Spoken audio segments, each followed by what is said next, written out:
have waited in line just to share this experience of Venom, Candyman, Night of the Living Dead, The Rock, Final Destination. But I want you to know you are now entering the Cinema Chop Shop with a top and the pop. Boom, boom, pop.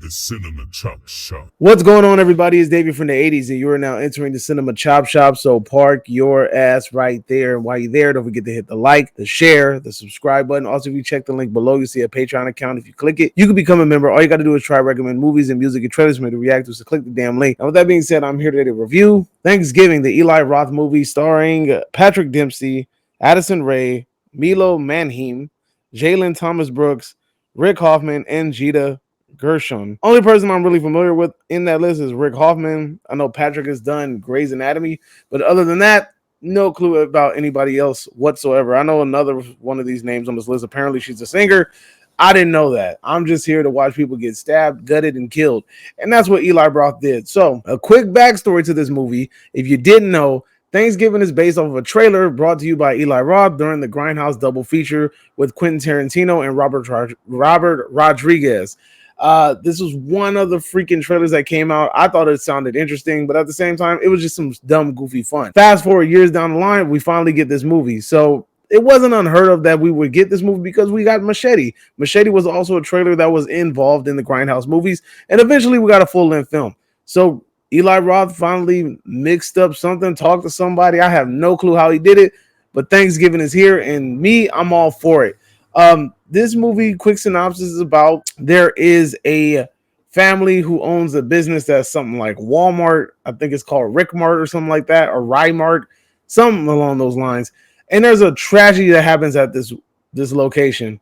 A year later, you have a killer coming back to coming back. I don't know how. The killer just came out of nowhere and then started killing people on behalf of whatever event that happened the previous year and the people that were involved in that event the previous year.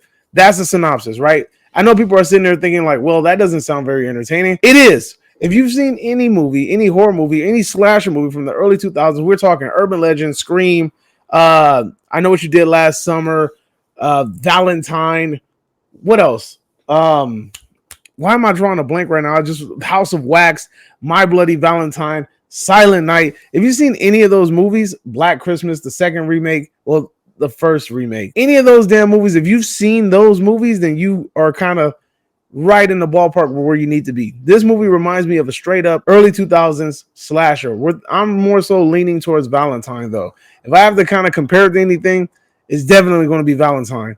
Or I Know What You Did Last Summer. Or Scream, however you want to do it. The movie kind of plays out like a whodunit, but it doesn't really focus too much on who's the killer. Like, you have to guess who's the killer. They don't really make that like a huge backdrop of the movie. It really just dies down to, we need to stop this dude because this dude is just killing everybody. And when I say killing everybody, he's killing everybody. And he does it in tremendous, terrific, horrific fashion.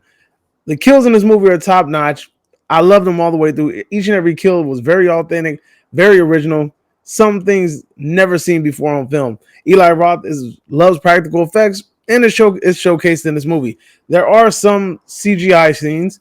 One kill in particular comes to mind. I wasn't too much a fan of that, but at the same time, the rest of the kills were pretty dope, and what followed it was pretty cool as well, too. The killer, John Carver, that's his nickname. He wears a John Carver mask. Founding father of one of the pilgrims that landed on Plymouth Rock, apparently. The mask, it's funny because the mask just is this basic like string mask with a little plastic cover on the front. You've seen them like a billion, like they're the cheap looking mask. The crazy thing though is that on this character, it looks actually pretty damn cool. I thought it was a real full-fledged like mask, and it really wasn't. It was a very simplistic mask, but it worked for this movie. He had the pilgrim hat.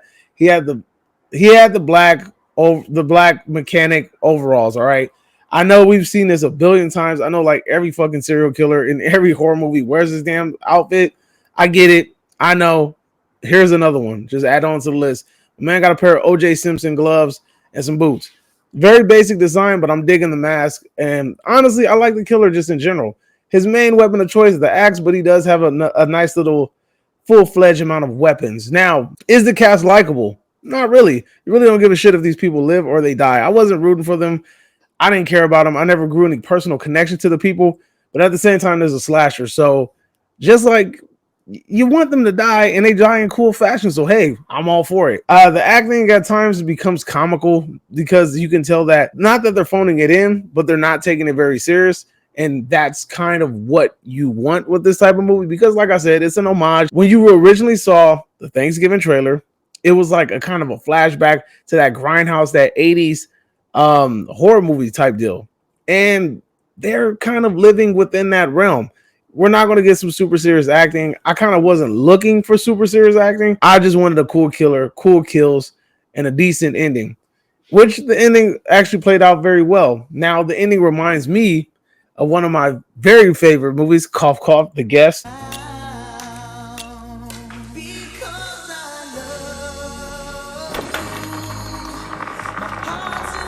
But that's a conversation for a different day. But again, I like the movie. I enjoyed it all the way through. It was a fun movie. And my boy Rick Hoffman is in the movie. I really thought he was going to be in it a little bit more. He was a very focal point of the movie. His character did have a lot of light thrown on him. But at the same time, he wasn't really a dialogue-driven character. He wasn't really a centered character. But I was just trying to, the homie Lewis Litt. I was just trying to get some, just trying to see him on the film and just kind of get a little bit more Lewis Litt in my life. You know what I'm saying? Because it's been a while since we've seen Suits, right? It's been I just binge watched it with my wife. Some months ago? We watched the whole damn season. And his character in that movie is freaking hysterical. I mean, show is hysterical. But then I also know that Eli Roth has a pretty good relationship with him because he was in Hostel Numero Uno. He was the guy at the end, like, what do you think I should do? You think I should just make it quick? You think I should use a knife? He went with the American. Man, that's a smart choice. He's that guy in Hostel, if you've seen Hostel. But he's always like this nervous rat face looking dude. You'll see him when you see the movie, you'll know exactly what I'm talking about. But anyway, overall, I thoroughly enjoyed this movie. It's not too many holiday themed horror movies out there. And when you do get them, they're usually duds, or they're usually like straight to Tubi, or they're just like not really original, not really entertaining. And then when we do have ones that succeed, they have a buttload of sequels, and the sequels aren't really that entertaining either. The cool thing about this movie is the characters entertain you just enough to the point where it gets you by. They don't annoy you. They're not just like, oh my God, like these characters are unbearable. They get you through the film. Eli Roth does an amazing job at using practical effects, bloodshed, so on and so forth. The John Carver killer is pretty damn cool. I like him. Honestly, he might be on a come up for for an original slasher. That's what I've been looking for. I've been looking for more original slashers. Everybody's been kind of going down this artsy path with the horror movies, and I'm all for it. But at the same time, you just can't beat just a fun slasher. Those are the movies that you could pop on. They have hella replay value. You know what I'm saying? Some of those artsy movies, they don't have replay value. You watch it one time, you're like, that was a great movie. I'll watch it again in the next 10 years. This movie, you can watch it every Thanksgiving. If you're a horror fan, it could become a Thanksgiving tradition. Hands down, like it's that fun. To me, it's that fun. I like it. And we might get a sequel. I mean, just based off of the end of the movie, there's a possibility to a sequel. It just depends on how well it does at the box office. I know this movie did about 10 million, 12 million in the box office for domestic and world, and globally 2 million. So it's about 12 million total. We got to see this keep going up because I think the budget was around the 15 million mark.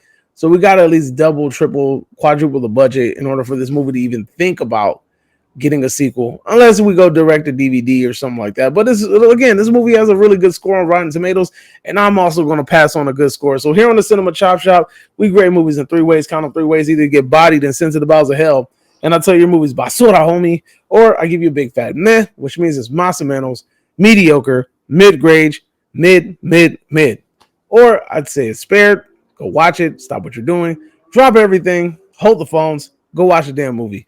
And that's what I'm about to tell you to do. I'm about to spare this damn movie.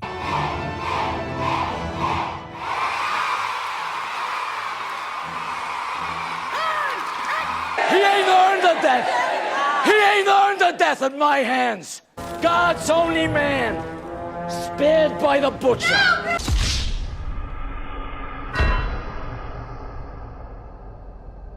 Yeah, you heard it, folks. I'm sparing this movie. This movie was fantastic. Bloodshed was awesome. Eli Roth did a really good job with this movie. And I'm gonna be honest with you, I'm skeptical about Eli Roth. I liked Hostel. Hostel 2 was like whatever. Hostel 3 was whatever.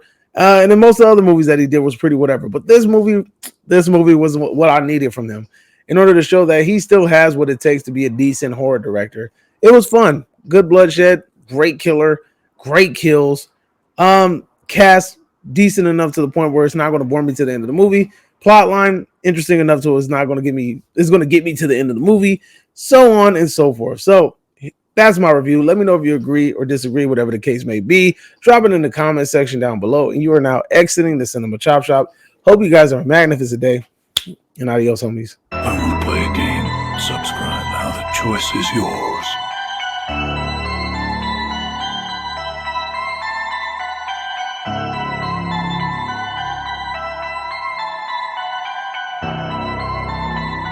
You're now exiting the Cinema Chop Shop.